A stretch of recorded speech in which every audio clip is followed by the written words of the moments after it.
तो वेलकम छात्रों, आपका हमारे वीडियो में फिर से स्वागत है।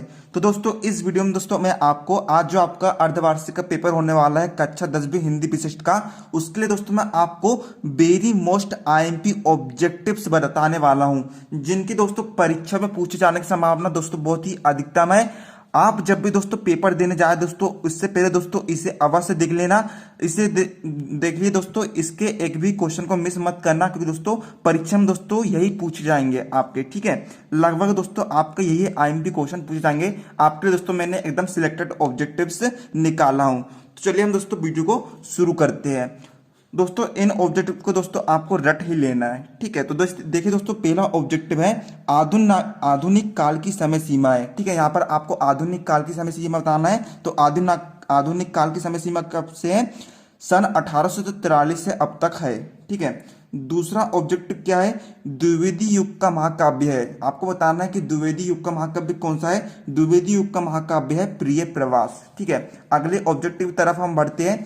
तो तीसरा है श्री कृष्ण के माथे पर लगे टीके की तुलना किससे की गई है। ठीक है, तो श्री कृष्ण के माथे पर लगे गए टीके की तुलना रवि से की गई है। रवि से, या फिर आपको ऑब्जेक्टिव दोस्तों ये भी आ सकता है कि सूर्य भी आ सकता है। ठीक है, तो इसका आंसर क्या हो जाएगा? रवि से या फिर सूर्य से। ठीक है, रवि किसका पर्यायवाची है? सूर्य का पर्यायवाची है। चौथा क्वेश्चन है कुंती माँ थी। ठीक है, कुंती किसकी माँ थी? कुंती पांडवों की माँ थी। अगला क्वेश्चन हम देखते हैं। अगला क्वेश्चन है पांचवा, सांदीपनी आश्रम कहाँ स्थित है। ठीक है, तो इसका उत्तर है सांदीपनी आश्रम उज्जैन में स्थित है। ठीक है, छठवा है कमला पद्मा श्री किसके पर्यायवाची है। ठीक है, आपको बताना है कमला पद्मा श्री किसके पर्यायवाची है। तो कमला पद्मा और श्री लक्ष्मी जी के पर्यायवाची है। ठीक है, अगला हम देखते हैं सातवां, निवेदिता का अर्थ है। ठीक है, निवेदिता का क्या अर्थ है? तो निवेदिता का अर्थ है समर्पित होना। ठीक है, या फिर समर्पित। आठवां है, ठीक है, आठवां हम देखते हैं निधन चय बराबर निश्चय कौन सी संधि का उदाहरण है। तो इसका उत्तर क्या होगा?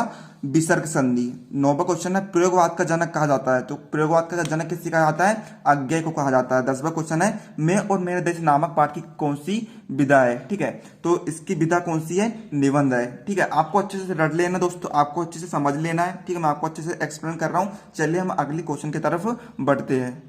तो देखिए दोस्तों 11वां ऑब्जेक्टिव है कन्हैया लाल मिश्र प्रभाकर जी थे। ठीक है, तो कन्हैया लाल मिश्र प्रभाकर जी कौन सी प्रवृत्ति के थे? समाजवादी प्रवृत्ति के थे।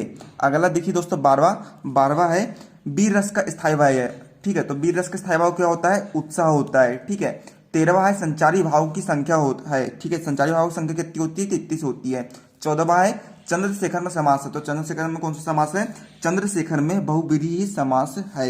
15वां है रामचरितमानस के रचयिता है। ठीक है, ऐसे तो आपको पता ही होगा कि रामचरितमानस के रचयिता कौन है? तुलसीदास जी है। 16वां क्वेश्चन देखिए मेरे से सुश्रुत थे। मेरे से सुश्रुत कौन थे? आचार्य थे।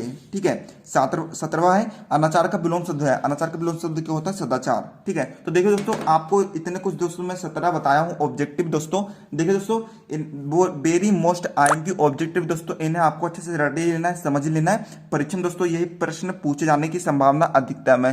तो दोस्तों उम्मीद दोस्तों आपको समझ में आ गया दोस्तों। तो दोस्तों मिलते हैं अगले वीडियो में, तब तक के लिए जय हिंद जय भारत। यदि दोस्तों आपको कोई भी कमेंट करना दोस्तों, आप हमें कमेंट करके बता सकते हैं।